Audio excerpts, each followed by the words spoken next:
හොඳයි. මේ ලෝකේ ඉන්න දරුණුම විලෝපිකයා කවුද? සිංහයාද? කොටියාද? එහෙම නැත්නම් වලහද? එහෙම නැත්නම් කිඹුලා? නෑ. දැනට අපේ ලෝකේ ඉන්න භයානකම විලෝපිකයා තමයි මිනිසා. ඔව්. කියන්නේ අපි දැන් හිතන්න සිංහෙට බඩගිනි හැදෙනවා. එතකොට මෙයා කැලේ ඉන්න මුවෙක් අල්ල ගන්න පුළුවන්. එහෙම නැත්නම් ගෝනේ. එහෙම නැත්නම් හාවෙක්. නමුත් අපිට බඩගිනි හැදුණා. ඒ කියන්නේ මිනිසුන්ට බඩගිනි හැදුනොත් අපි ඔවුන්ව ඇති කරලා ආහාරයට ගන්නවා. දැන් එතකොට මාංශ භක්ෂක කිව්ව ගමන් අපිට මතක් වෙන්නේ සතුන්ව. එහෙම නේද? නමුත් යාළුවනේ මේ ලෝකේ සමහර ශාක වර්ග තියෙනවා. ඔවුන් සතුන්ව අල්ල ගන්න එක එක උගුල් හටවනවා. එහෙම නැත්නම් ගොඩක් දරුණු ගණේ විෂ එන්නත් කරනවා. සමහර ශාක තියෙනවා ඔවුන්ගේ කුඩා පුඩීල වලට වැටෙන සතුන්ව වතුර ඇතුලේ ගිල්ලලා ආහාරයට ගන්නවා. අද වීඩියෝ එකෙන් අපි කතා කරන්නේ මේ ලෝකේ 200කට වඩා තිබෙන මාංශ භක්ෂක ශාක වර්ග 10ක් ගැන. සරලවම කිව්වොත් මේවා මාස් කන ශාක. අද වීඩියෝ එකෙන් අපි ටක් ගාලා බලමු මේ මොනවාද කියලා.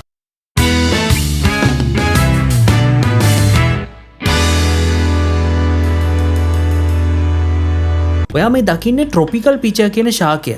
මේක මැලේසියාව, ඉන්දුනීසියාව සහ චීනය වගේ රටවල දැක බලා ගන්න පුළුවන්. මේ නමට අමතරව මේකට මංකි කප් කියලාත් කියනවා. එහෙම නැත්නම් වඳුරු කෝප්පය. ඇයි මේකට වඳුරු කෝප්පය කියලා කියන්නේ? යාළුවනේ මේක වර්ෂා කාලයට හරි අපූර්ව වැඩක් වෙනවා. මේ ශාකයේ පුණීලයක් වගේ තියෙන මේ කොටසට වර්ෂා ජලය එකතු වෙලා මේක සම්පූර්ණයෙන්ම පිරෙනවා. මේ ශාකයට එකතු වන වතුර බොන්න වඳුරන් හරිම කැමතියි කියලා තමයි කියන්නේ. බලන්නකො ඒකේ තැටි ස්වභාව ධර්මය කොච්චර අපූර්වද. යාළුවනේ මේ ශාකයේ කුඩා කෘමීඩ් වගේම මීයන් වගේ අපෘෂ්ඨවංශීන්වත් ආහාරයට අරගෙන තියෙන අවස්ථා වාර්තා වෙනවා. මම ඔයාලට පොඩි අමතර කරුණක් කියන්නම්. මේ වීඩියෝ එකට තොරතුරු හොයද්දී අන්තර්ජාලයේ තියෙන ලොකුම බොරුවක් මට අහුණා. ඒක තමයි මේ ශාකයෙන් වතුර බොන්න ඇවිල්ලා කුඩා වඳුරු පැටව පවා මේක ඇතුලේ හිර වෙලා මැරුණා කියන කතාව. ඒත් මේ ශාකයේ ප්‍රමාණයත් එක්ක බලද්දී මේකට කොහෙත්ම වඳුරු පැටියෙක් වැටෙන්න බෑ. බැරි වෙලාවත් වැටුණා කියමුකෝ.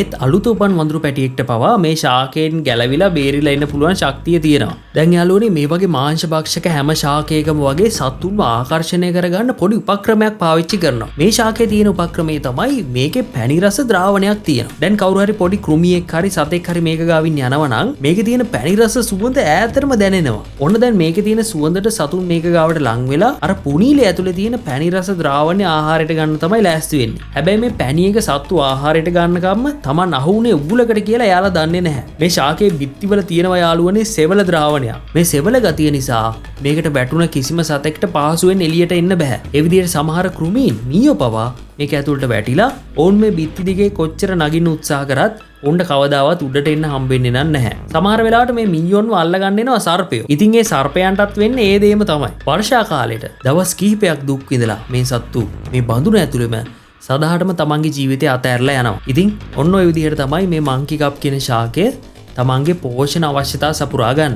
ඊළඟට ඔයා දැනගන්න යන්නේ ඔයා කවදාවත් අහලා නැති ටිකක් විශේෂ පැලෑටියක් ගැන. මොකද මේ පැලෑටියට තමන්ට අවශ්‍ය විදිහට ඉක්මනට එහෙට මෙහෙට චලනය වෙන්න පුළුවන්. ඒ වගේම මේ ශාකයට මුල් පිහිටන්නේ නැහැ. ඒ නිසා මේකට තමන්ගේ ජීවිත කාලය පුරාම ජලය මත පාවිවි තමයි ඉන්න වෙලා තියෙන්නේ. ඒ වගේම මේක ලෝකයේ වැඩිම ප්‍රදේශයක් පුරාවට පැතිරලා තියෙන සතුන්ව ආහාරයට ගන්න ශාකයේ විදිහට හඳුන්වන්න පුළුවන්. මේකට හේතුව තමයි ඕස්ට්‍රේලියාව, යුරෝපය සහ ආසියාව වගේ හැම පැත්තකම වගේ මේක පැතිරලා තියෙන එක. යාළුවනේ මේ ශාකයේ වතුර ඇතුලේ තිබුණාට මේකේ පත්‍ර තියෙන්නේ ජලයෙන් උඩ. මේ පත්‍ර ඇතුලේ අමුතු කෙඳි වගේ ව්‍යුහයක් තියෙනවා. මේ කෙඳිවල මොකෙක් හරි සතෙක් ගෑවෙච්ච ගමන් මේ සංවේදක ඉක්මනින්ම ශාකය හරහා ගමන් කරලා මේ පත්‍රයේ වැහෙන්න ඕනි කොටස ඉක්මනට වැහෙනවා. ඒ නිසා මේ සත්තු මේ පත්‍රය ඇතුලේ ගැලවෙන්න බැරි වෙන්න හිර වෙනවා. සාමාන්‍යයෙන් මේ ශාක පත්‍රයේ වැහෙන්න ගත වෙන්නේ මිලි තත්පර 10ත් 12ත් වගේ ඊටම කුඩා කාලයක්. ඒ වගේම මේකේ තිබෙන ශීඝ්‍ර බව නිසාම මේක මාංශ භක්ෂක ශාක අතරින් වේගෙන්ම චලනය වෙන ශාකයේ විදිහට නම් කරන්න පුළුවන්. ඊළඟට අපේ ලිස්ට් එකේ තියෙන්නේ අමුතුම නමක් තියෙන ශාකයක්. මේකේ නම තමයි කෝබ්‍රා ලිලි.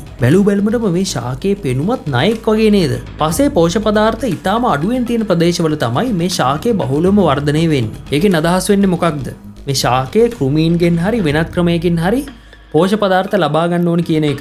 අපි කලින් කතා කරා වගේම මේ කෝබ්‍රා ලිලි කියන ශාකයට මේ නම එන්නේ මේකේ පෙනුම බැලුමටම නාගයෙක්ගේ පෙනයක් වගේ නිසා. පෙනුම විතරක් නෙවෙයි මේ ශාකයේ හැසිරීමත් ණයෙක් වගේම ගොඩක් භයානකයි. අද අපි කතා කරපු සමහර අනිත් ශාක වගේම මේක ඇතුළෙත් සතුන්ව ආකර්ෂණය කරගන්න පැණි රසක් තිබෙනවා. නමුත් මෙතනදී මේ ශාකය භාවිතා කරන ක්‍රමවේදය නම් හරිම අමුතුයි. පැණි රස උපයෝගී කරගෙන සතුන්ව මේක ඇතුළට ආකර්ෂණය කරගෙන මේ නාගපෙනේ වගේ තියෙන අමුතු ව්‍යුහය ඇතුළට සතුන්ව ගෙන්න ගන්නවා. සාමාන්‍ය සතුන් වුණත් මේ වගේ දන්නේ නැති අභ්‍යන්තර ව්‍යුහය ඇතුළට ගමන් කරන්නේ නැහැ. ඒ නිසා මේ සතුන්ව රවට්ටන්න බොරු පිටවීමේ දොරටු මේ ශාකයේ පුරාම තියෙනවා. ඉතින් එතකොට සතෙක් වුණත් මේක ඇතුළට එන්න බය වෙන්නේ නැහැනේ. නමුත් මේක ඇතුළට වැරදීමෙන් ඇතුළු වෙන සතුන්ට උරුම වෙන්නේ ගොඩක් අවාසනාවන්ත මරණයක්. මේ කෝබ්‍රා ලිලි කියන ශාකය ඊටාම දුර්ලභ වන අතර මේක අහම්බෙන් දකින්නයි කියන්නේ මේක පෘථුවියේ තියෙන ඕන ශාකයක් නෙවෙයි කියලා. ඒ විදිහට මේක වෙනත් ග්‍රහ ලෝකයකින් මේ ලෝකයට ආපු ශාකයක් කියලා තමයි ඔවුන් කියන්නේ. ඒකට හේතුව තමයි මේ ශාකයේ කඳේ ජලය හැසිරවීමේ අමුතු ස්වභාවයක් තියෙනවා. ප්‍රදේශවාසීන් කියන විදිහට මේ ශාකයට ඕනේ නම් මේ කඳේ ජලය පාලනය කරලා මේක ඇතුලේ හිර වෙලා ඉන්න සතුන්ව ගිල්ලලා ඔවුන්ගේ පෝෂ්‍ය පදාර්ථ මේ ශාකයට ලබා ගැනීමේ හැකියාව පවා තියෙනවා. ඒ විදිහට බැලුවම මේක ස්වභාව ධර්මයේ තියෙන සංකීර්ණ අමුතු පැලෑටියක් කියලා අපිට කියන්න පුළුවන්. ඊළඟට අපි කතා කරන්නේ සන්ඩියුස් කියන මාංශ භක්ෂක පැලෑටිය ගැන. මේ පැලෑටියත් ඇන්ටාර්ක්ටිකාව හැර අනිත් හැම මහද්වීපයකම වගේ හැදෙනවා. ඒ වගේම අපේ ලෝකයේ තියෙන විශාලම මාංශ භක්ෂක පැලෑටි අතරින් එකක් තමයි මේ සන්ඩියුස් කියලා කියන්නේ. ඒ විතරක් නෙවෙයි මේ ශාකයේ මාංශ භක්ෂක ශාක අතරින් වැඩිම කාලයක් තියෙන පැලෑටියක්. ඒ විදිහට මේ ශාකයට අවුරුදු 50ක් විතර ජීවත් වෙන්න පුළුවන්. මේ ශාකයේ අඬු වලින් විහිදිලා තියෙන කෙළවරවල් වල පුංචි වතුර බින්දු වගේ අමුතු ව්‍යුහයක් තියෙනවා. හැබැයි යාළුවනේ මේව වතුර එහෙම නෙවෙයි. මේව වතුර වගේ පේන ඉක්මනින් ඇලෙන ගම් වගේ ද්‍රව්‍යයක්. මේ වගේ වෙන්නේ මේ ශාකයේ ගැටෙන කෘමීන්ව ආයි ගලව ගන්න බැරි වෙන්න ගොඩක් තදින් ඇලෙන එක.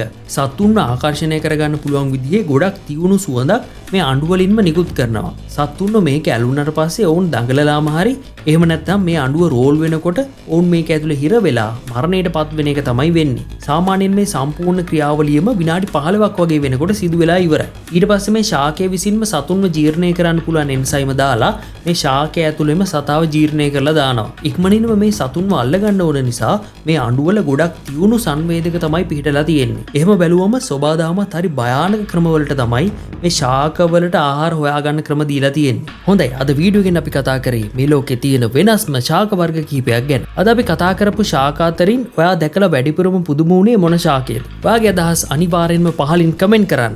ඒ වගේම මේ වීඩියෝ එක ලයික් කරලා අපිට සපෝට් කරන්නත් අමතක කරන්න එපා. හොඳයි, හෙටත් අපි හමු වෙමු මේ වගේම දැනුම පිරුණු රසවත් වීඩියෝකින්.